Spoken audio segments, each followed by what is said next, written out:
cidade de Nínive e pregue contra ela, porque a sua maldade subiu à minha presença. Então aqui Jonas a gente já começa lendo aqui que Jonas ele foi chamado pelo Senhor para cumprir uma missão. E que missão seria essa? A missão seria que Jonas fosse até uma cidade de Nínive e pregasse contra aquela cidade. Então a gente já começa aqui com a missão de Jonas. Aqui no verso 3 vai dizer o seguinte: Jonas se levantou para fugir da presença do Senhor para Tarsis. Desceu a Jope e encontrou um navio que ia para Tarsis, pagou a passagem e embarcou no navio para ir com eles para Tarsis, para longe da presença do Senhor. Então Jonas queria fugir. Por que Jonas queria fugir? Será que ele não queria pregar sobre a palavra de Deus?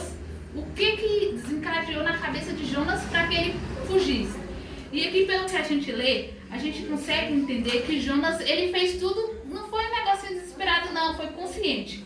Diz que Jonas se levantou, pegou o navio e foi embora, pagou a passagem e foi embora. Então é algo de uma pessoa consciente, ele não entrou no navio desesperadamente, ele pagou a passagem e entrou. Enquanto Deus mandava Jonas para ir lá para leste, que ficava a cidade de Nínive, Jonas ele vai para oeste, que é a cidade de Tarsis, e Jonas foge. E agora por quê? Eu não sei se vocês já pararam para pesquisar um pouco, entender um pouco sobre a cidade de Nínive. A cidade de Nínive, se você for pesquisar, vai ser praticamente um Sodoma e Gomorra. Por quê? Era um povo que tinha muita maldade, muita violência. Era um império conhecido por sua violência extrema, que diz que os assírios torturavam prisioneiros, arrancava a pele e empalava inimigos. Geralmente o povo empala animal, que fala que eles empalavam humanos. E eles se gabavam disso. Era um povo que eles não queriam nem saber de Deus. Tipo assim, eu não quero saber, pra mim tanto faz. Era um povo que tinha muito orgulho, idolatria, feitiçaria, muito roubo, muita injustiça. Por isso que eu falo que era um Sodoma e Gomorra. Então a gente entende quando Jonas ele foge. Por quê? Se Deus desse hoje pra gente essa missão de ir pra um lugar que tem esse tanto aqui de adjetivos ruins, será que a gente iria? É um lugar que fala que matava inimigos. Então se o povo de Nínive era um povo que não se importava com a palavra de Deus, e aí vem uma pessoa que é totalmente ao contrário, tem temor a Deus, que era o caso de Jonas, ele certamente seria visto em Nínive como um inimigo. Então Jonas ele teve medo e fugiu. Dando continuidade aqui, no verso 4 diz assim: mas o Senhor lançou sobre o mar um forte vento e levantou-se uma tempestade tão violenta que parecia que o navio estava a ponto de se despedaçar. Então a tempestade que Deus mandou ele foi uma tempestade tão grande, mas tão grande que o navio, acredito que balançava tanto que parecia que em algum momento esse navio ele ia o quê? Partir ao meio. E Jonas lá, como se nada estivesse acontecendo. E no verso 5 vai dizer assim, deixa eu só procurar aqui. No verso 5 vai dizer o seguinte: mas os marinheiros ficaram com medo e clamavam cada um ao seu Deus. Lançaram no mar a carga que estava no navio para que ficasse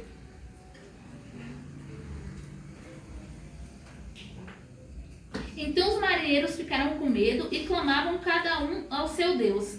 Lançaram no mar a carga que estava no navio para que ele ficasse mais leve. Jonas, porém, havia descido ao porão do navio. Ali havia se deitado e dormia profundamente. Então aqui, quando o barco começou a balançar muito, o povo achou, não, aqui está muito pesado, vamos tirar uma parte da carga e vamos lançar no mar. Então eles lançaram uma parte da carga no mar. Então aqui é onde a gente vai entender um pouco por que essa versão que a gente vai aprender hoje é um pouco diferente. Geralmente a gente fala sobre Jonas, a gente fala sobre o peixe que engoliu Jonas, a gente fala sobre a cidade de Nínive, mas a gente sempre esquece de pessoas que tiveram papéis principais que podem trazer muito aprendizado para nós, que é os marinheiros. Vamos tentar aqui compreender comigo. Os marinheiros, como sempre, estavam indo para uma cidade. Qual cidade era essa que a gente leu? A cidade de Tarsis. Então, para a gente entender, vamos ler só mais um pouco aqui. O capitão do navio, no verso 6 diz: o capitão do navio se aproximou de Jonas e disse: o que está acontecendo com você, agarrado no sono? levante-se, invoque o seu Deus. Talvez assim esse Deus se lembre de nós para que não pereçamos. Então, os marinheiros já sabiam mais ou menos onde estava o problema?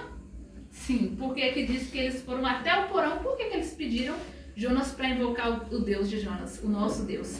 Por que eles pediram? Será que eles já sabiam que o problema era Jonas? Eu acho que até então não, né? Eles só queriam que Jonas clamasse ao Deus dele, porque mesmo eles tendo um Deus diferente, porque aqui a Bíblia diz que os marinheiros primeiramente invocaram cada um ao seu Deus, ou seja, cada um tinha um Deus diferente. Eu tô falando um pouco embolada, porque eu coloquei o aparelho aqui tem pouco tempo, aí a fala saiu um pouco embolada. Então eles clamaram primeiro aos Deus deles, vendo que não teve resultado, eles clamaram ao Deus de Jonas, que é o nosso Deus.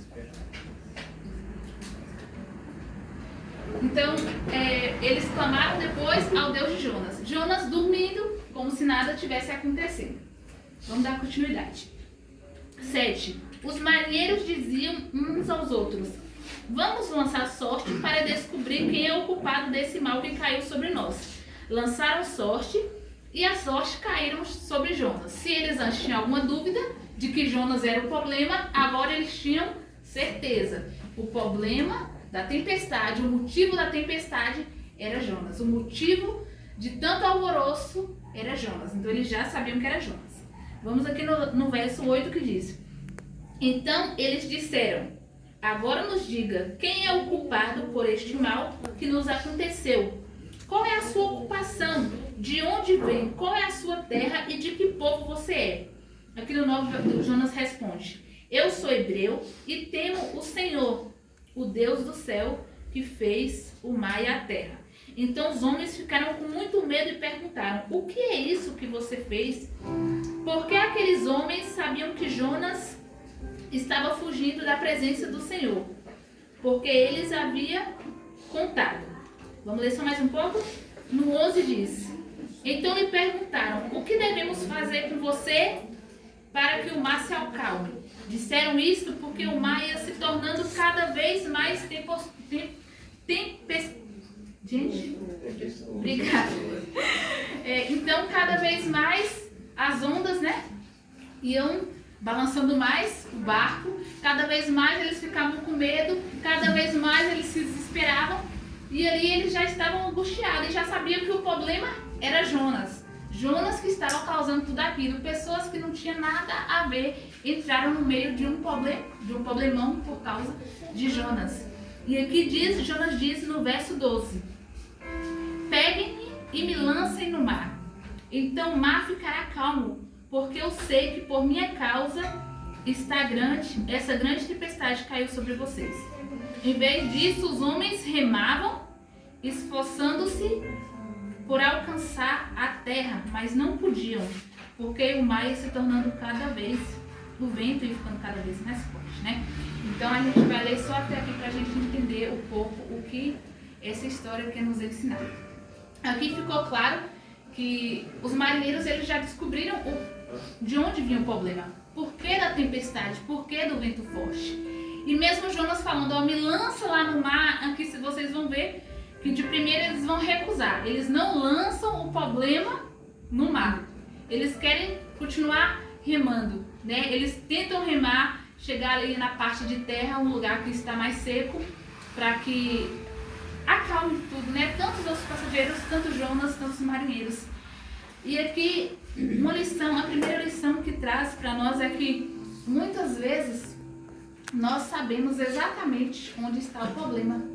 Onde está o problema que vem causando tempestade em nossas vidas. A gente sabe exatamente onde fica o que nos causa ansiedade. A gente sabe o que nos deixa triste. A gente sabe o que deixa triste o Espírito Santo. Mas mesmo assim a gente não lança fora os problemas. A gente quer pegar o problema e quer fazer algo para que mantenha perto da gente aquilo que a gente sabe que está fazendo mal. Então aqui não está falando que os marinheiros eles simplesmente pegaram Jonas: olha, o problema é ele, então vamos jogar lá. Vamos jogar lá para que se acalme, para que a gente não perca, né, as nossas vidas, para que a gente não perca o nosso barco. Aqui não está falando que eles fez isso. Por um momento, eles meio que se recusaram a jogar fora o problema. Eles preferiram colocar em risco as suas vidas, né, colocar em risco de perder toda a carga, assim como eles já tinham perdido, já tinham lançado sobre o mar. Mas vamos deixar aqui, por enquanto vamos deixar aqui, vamos tentar de outra maneira. E vocês já perceberam que na nossa vida acontece o mesmo? Quantas vezes a gente sabe que o que vem nos afastando de Deus, a gente sabe o que nos afasta de Deus, a gente sabe o que nos esfria espiritualmente, a gente sabe quais são as amizades que nos afastam de Deus, a gente sabe quais são os relacionamentos, não estou falando de casamento, casou já foi. A gente sabe quais são os relacionamentos que nos afastam de Deus, a gente sabe que muitas vezes existem portas que vão nos afastar de Deus. Eu vou contar para vocês até uma experiência minha que eu passei. Eu estou fazendo uma faculdade, mas eu ainda não terminei e é onde eu moro. Gente, eu nem apresentei para vocês. Era pra ter feito isso no começo. Meu nome é Fernanda. Eu moro no povoado de Danchilândia, na minha cidade. É um povoado, vai ficar entre Conquista e Belo Campo, sentido Cândido Sales, sentido São Paulo. E aí, eu ainda não terminei, então assim, lá a gente trabalha com o que dá, né? Lá tem fábrica de farinha, que as mulheres trabalham, lá tem casa de família, às vezes é um outro trabalho aqui, tem muita gente que vem trabalhar aqui na cidade de vocês, sai de lá e vem trabalhar aqui. E eu tenho 2 meninas pequenas, então pra mim é mais fácil eu trabalhar por lá. E eu trabalho lá, na casa de família, né? Meio período só. E aí veio essa oportunidade. Eu passei por algumas situações na minha vida e aí eu parei de trabalhar um tempo. E aí eu queria voltar a trabalhar. Só que dessa vez ficar mais perto das meninas. Porque eu acho que nesse momento que a gente passou por um momento tão delicado, elas precisavam da minha presença mais perto. Então, trabalho meio período, perto da minha casa, excelente, ótimo, vamos trabalhar. E eu achei ótima a oportunidade porque trabalhar de 8 às 12, o salário não era ruim. No meu ponto de vista era um salário bom e eu falei, não, eu vou trabalhar lá. Segunda a sexta, não vai atrapalhar meu sábado, beleza. Só que eu comecei a trabalhar lá e aí o povo não é um povo adventista. E se eles não são adventistas, certamente eles vão comer carne de porco. E quem vai ter que preparar? Fernanda aqui, porque Fernanda tá trabalhando, é paga pra isso. E aí eu não vi nada demais, assim, pensei, não sei, nem sei se eu posso, não posso preparar carne de porco pra eles. Mas vou perguntar para o ancião. Nessa de perguntar para o ancião, não perguntei nada. Eu não tenho tantos anos assim de adventista, tenho pouco tempo. Pouco tempo assim, 4 anos. Para mim é pouco tempo. E comecei a trabalhar. Aí eu fiz, teve um dia que ela falou assim, ó, mandou eu preparar carne de porco, eu preparei nem provei. Não sabia se estava com sal ou se não estava, eu simplesmente fiz. E aí eu entreguei o prato, né, até porque não poderia provar. Porque eu não como carne de porco, nós que somos adventistas não comemos. Aí beleza, tudo bem, fiz, beleza. Aí não, como eu trabalho lá até depois do almoço, eu geralmente almoço no trabalho. Almoço lá. E aí teve um dia que ela falou assim, ó, eu quero que tenha uma carne de porco na geladeira, você vai pegar essa carne de porco e você vai cozinhar essa carne de porco dentro do feijão. Aí eu, beleza, cozinhei. Só que chegou o horário que eu almoço, aí eu comi só arroz, né, uma salada, alguma outra coisa, porque eu não poderia comer do feijão. Aí foi passando os dias, e aí eu vi que eu fui parar para refletir e eu pensei, esse é o meu ponto de vista, né, a minha opinião, não tenho nada contra quem trabalha e faz, mas eu fui refletir que esse não era o trabalho que Deus queria. Porque mesmo que eu não trabalhasse no sábado, mas de alguma forma, aquilo estava me afastando de Deus, eu senti. Talvez nem só pela carne de porco, mas por uma coisinha e outra, a gente acaba se afastando de Deus. Não que o fato de eu ter feito uma carne de porco ia me afastar de Deus, mas a fazer sempre, né? Eu acho que isso ia acabar de alguma forma atrapalhando a minha espiritualidade. Porque tem um momento que eu ia ter que provar. Eu ia ter que fazer e não provar, eu vou saber se tá sem sal, se tá, como é que tá, se tá duro, se não tá. Geralmente quando a gente faz comida em casa, né, a gente pega um pedacinho, come ali pra ver se tá tudo bem. E eu falei, isso não é pra mim. Eu sabia que não era pra mim. E aí logo de começo foi só uma experiência. Eu fui ficar no lugar de outra menina, que ia ficar um mês fora. E aí esse mês fecha agora. E ela me chamou, Fernanda, eu queria conversar com você, porque mãe gostou muito de você, gostou do seu tempero. E eu queria que você ficasse trabalhando aqui com a gente. E ela falou que ia conversar comigo hoje. Eu falei, hoje não dá, vou pregar em Conquistado, pela manhã, e sábado também eu não converso sobre trabalho. E de domingo eu vou ter uma reunião também com o Conquista, do Clube de Aventureiros, já vou dormir lá, vou ficar por lá esse fim de semana. A 40 semana que a gente trabalha. Então a minha resposta para ela vai ser não, não dá. Não dá, porque sou uma ótima pessoa, o trabalho é bom, beleza, o salário é ótimo, mas não dá. Por quê? Porque tem coisas que na nossa vida que parece que é coisa dos céus, né? Tem coisas que a gente olha e parece que é coisa de Deus, é Deus que está nos entregando aquilo. E a gente sabe que aquilo é um problema e que aquilo consequentemente vai causar um problema futuramente, né? Porque se eu começo a experimentar esse negócio de experimentando todo dia, já que eu almoço lá todo dia, até onde não vai me levar? Então tem portas de emprego, tem relacionamentos, tem amizades que são problemas e a gente sabe exatamente onde está o problema. Eu consegui identificar o problema naquela porta de trabalho. E não foi só isso, teve outras coisinhas que eu não vou trazer aqui, mas eu vi que não dava, não era pra mim. Questão do café também, eles tomam café e tal. Eu falei, não, aqui pra mim não dá. Né? E aí, para vocês terem noção de como Deus ele trabalha em nossas vidas. Eu já pensando em conversar com ela e falar que não ia dar certo, aí já apareceu uma outra oportunidade de trabalhar no mesmo horário que eu trabalhava lá, receber um salário melhor e em casa de adventista, de pessoas que congregam comigo lá na igreja. Então, Deus seja louvado. Quando a gente decide abrir mão de coisas, porque a gente sabe que aquilo nos afasta de Deus. Quando a gente decide honrar primeiramente a Deus, Deus ele nos honra, tá? A gente tem que ter essa certeza que Deus ele nos honra. Já pensando que aquele trabalho não era para mim, Deus vem e abre já uma outra porta antes mesmo de eu conversar com a pessoa. E aí eu sei que foi coisa de Deus. Deus ele honra, quando a gente coloca Deus no primeiro lugar, o resto Deus ele acrescenta. A gente não precisa se preocupar com isso, né? E esse outro trabalho é até mais perto da minha casa. E eu falei que Deus seja louvado por isso. Deus ele é bom na nossa vida. E voltando aqui para a história de Jonas, os marinheiros eles sabiam onde estava o problema e eles queriam de alguma forma tentar remar com aquele problema, como se eles, né, fossem mais do que Deus. Nós vamos continuar com o problema aqui, vamos tentar achar uma solução. E não funciona assim. Tem provas, tem lutas, tem gente aí que ora anos por algo. E será que esse algo que você está orando é uma aprovação de Deus? Será que Deus ele não é misericordioso o suficiente para te deixar aí 5 anos, 6 anos orando por alguém ou por alguma aprovação que você está passando? Ou será que você não encontrou o problema que está causando tempestade na sua vida?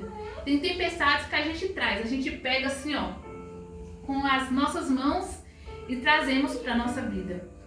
Inclusive vou contar também um outro testemunho. Eu sou uma pessoa hoje divorciada, mas eu sou livre, pela circunstância que aconteceu, eu sou uma pessoa livre. E aparecem várias oportunidades, né? E tem coisas que a gente pensa que é de Deus. Eu tô falando de relacionamento mesmo. Eu tô vendo aqui que tem vários jovens. E eu tava conversando com... Tava um dia eu lá em casa, mexendo no celular, chegou uma mensagem de uma pessoa. E aí essa pessoa falou que era da igreja, beleza. E aí começou com as ideias erradas, que para uma pessoa que se diz cristão, né, não deveria. Já, assim, mais para frente, né, puxa um assunto e já vai mais para frente, já quer falar sobre coisas que deveriam acontecer com o tempo, né, depois do casamento. E aí tem coisas que a gente pensa que é de Deus, e aí Deus mostra, não é, e a gente quer enfiar a cara. E graças a Deus hoje eu tenho esse discernimento para entender o que é e o que não é de Deus. O trabalho que é de Deus, o trabalho que não é de Deus. Às vezes jovens, aí já começa um relacionamento. Eu vi tem um irmão que ele sempre prega lá na igreja adventista, o nome dele é Cláudio, não sei nem se vocês conhecem ele. E aí ele falando assim que ele disse o seguinte pro filho dele, que se for pro filho dele ir pra faculdade e namorar uma moça que não seja adventista, que é melhor que ele nem faça faculdade. E realmente, né, porque tem problemas que a gente pega, é como se tivesse assim, ó, aqui tá você, Deus tá lá do céu, e tem um problema que é como se você fosse lá e fizesse isso aqui, ó, pegasse e trazesse pra sua vida. E aí depois a gente quer murmurar, a gente quer perguntar a Deus, por quê? Sendo que foi você que foi lá e pegou. A Bíblia está dizendo que julgos igual não é de Deus? A Bíblia não está dizendo que o trabalho que você vai arrumar não tem que glorificar a Deus? A Bíblia não está dizendo que as amizades que você tem não tem primeiro que glorificar a Deus? E por que a gente faz diferente? Por que a gente prefere não? Eu vou pegar e vou tentar moldar do meu jeito como se a gente tivesse poder para isso. E não é assim. E aí depois, né, eu não sei se é o caso de alguém aqui, se for me perdoe, depois a gente quer ficar orando, né? Anos e anos e anos e anos para converter alguém que já poderia simplesmente já vir pronto. Porque quando a gente espera em Deus, Deus ele nos oferece o melhor. Deus ele traz o melhor para nós, né? E aqui vai dizer o seguinte, no verso 14. Então clamaram ao Senhor e disseram: Ah, Senhor, rogamos-te que não nos deixe perecer por causa da vida deste homem, e não faça cair sobre nós este sangue inocente, porque tu, Senhor, fizestes o que foi do teu agrado. Então aqui está falando que eles clamaram, né? Ah, Senhor, rogamos-te que não deixe perecer por causa da vida deste homem. Eles pedem para não perecer, eles pedem para não morrer, eles pedem para não perderem sua vida, sendo que eles já sabiam o problema. É como se eu pegasse o problema e falasse assim: Deus, que dê tudo certo, sabendo que Deus já tinha falado que não era. Entendeu? Vocês estão conseguindo acompanhar o raciocínio? É como se eu pegasse o problema que Deus já tinha falado para mim não pegar e depois orasse a Deus, clamando a Deus, pedindo ao Senhor, converta essa pessoa ao Senhor. Esse trabalho aqui não está dando certo, oh meu Deus, eu entrei num problemão por causa de uma amizade errada. Então é como se a gente fizesse algo já sabendo e acreditando assim: não, Deus é misericordioso, Deus é bom, Ele vai me tirar disso. E aqui diz o seguinte: em seguida, os marinheiros pegaram Jonas e lançaram no mar, e a fúria do mar se acalmou. Então esses homens temeram muito ó Senhor, ofereceram sacrifícios ao Senhor e fizeram votos. Então aqui diz que depois que eles viram que não tinha jeito, que o jeito era realmente tirar o problema, o que eles fizeram? Eles pegaram Jonas e lançaram lá no mar. E aí vem aquela história que a gente sempre conhece, né? O Senhor ordenou que um grande peixe engolisse Jonas, e Jonas esteve 3 dias e 3 noites no ventre do peixe. Só que a gente hoje não está falando sobre o peixe, nem sobre o fato do peixe ter engolido Jonas. Então, o que a gente aprende aqui é que nós devemos encontrar o problema. O conselho que eu dou para vocês hoje é: encontre o problema. Tente encontrar o problema. Olha a Deus e se mostre: Senhor, o que está me afastando de Ti? Senhor, o que está me desanimando da Tua presença? Senhor, o que está fazendo eu esfriar espiritualmente? Tudo tem um porquê. Nós possamos encontrar o problema assim como esses marinheiros tiveram a atitude de pegar Jonas e lançar no mar. Nós possamos fazer a mesma coisa. Pegue aquilo que está te afastando de Deus e lance lá nas profundezas do mar. A Bíblia diz que quando nós nos arrependemos, que Deus ele pega os nossos pecados e lança lá no fundo do mar. Sabe por que fala no fundo do mar? Você já percebeu? Se vocês forem pesquisar no Google, vocês vão ver que pesquisar fóssil do fundo do mar, são poucas as fósseis, porque geralmente ninguém consegue chegar lá. Então é por isso que Deus ele pega os nossos pecados que foram perdoados e lança lá no fundo do mar, para que eles não voltem mais.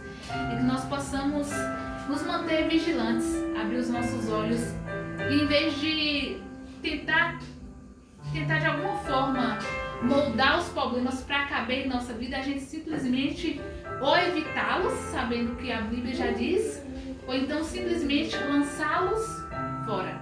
Nós possamos sair daqui, chegar em casa e fazer uma oração: Senhor, que eu possa encontrar o problema que traz tempestade em minha vida. E que você possa ter a atitude de tirar, porque tem coisa que a gente quer deixar, e a gente não quer tirar de forma nenhuma. Eu estava conversando com uma amiga minha que eu tenho, e ela é da igreja. Ela estava frequentando a igreja, e aí ela mudou recentemente, né? Tá morando onde eu moro. E aí ela começou a se envolver com um rapaz, né? E ele não é crente. E aí eu vi poucos dias ela também começou a esfriar. Ela já não quis mais. Então eu vi que o fato daquele relacionamento dela, o fato dela ter se envolvido com uma pessoa que não era a igreja, que é totalmente o oposto dela, fez com que ela esfriasse. E ela acabou, poucos dias que ela começou o relacionamento com ele, ela também acabou saindo da igreja. Ela se afastou. Ela simplesmente saiu mesmo. Saiu mesmo, assim. Sabe quando a pessoa sai e vira assim de um jeito que você vê assim na cara da pessoa que ela não quer mais nada com Deus? Então tem coisas que nos afastam de Deus e que nós possamos encontrar o problema em nossa vida. O que está causando tempestade? O que está nos deixando triste? O que está nos tirando da presença do Senhor? É o celular, né? É talvez a vaidade, querer se arrumar mais. Eu queria arrumar mais, eu queria usar um brinco, eu queria usar uma pulseira, né? É o jogo, é alguma coisa, né? Que nós possamos encontrar esses problemas e lançar no mar. Assim como os marinheiros lançaram Jonas no mar, que nós possamos pegar os nossos problemas e lançar no mar. E assim que, como eu disse, quando nós honramos a Deus, quando nós colocamos Deus em primeiro lugar em nossas vidas, Deus ele também nos honra. Quando você decide esperar em Deus para um relacionamento, quando você decide esperar em Deus para uma porta de emprego melhor, quando você decide esperar em Deus para todas as áreas da sua vida, Deus ele te honra também. Mas quando você coloca Deus em primeiro lugar, você pode ter certeza que Deus ele te honra. Deus ele vai fazer o melhor para você. Que nós possamos sair daqui com essa certeza de que o Senhor nos ama. E que a Bíblia, aqui como a gente estava falando numa lição com jovens, ela é uma bússola. Então qualquer dúvida que você tiver, não vai nessa, eu acho, eu penso, fulano falou. Vá por aqui, porque ela vai te mostrar o lugar, o caminho certo que você deve sair. Que Deus possa nos abençoar, que nós possamos sair daqui com a certeza de que o Senhor falou em nossos corações.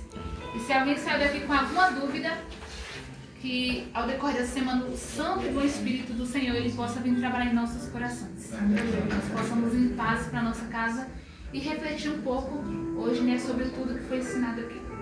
Tá bom?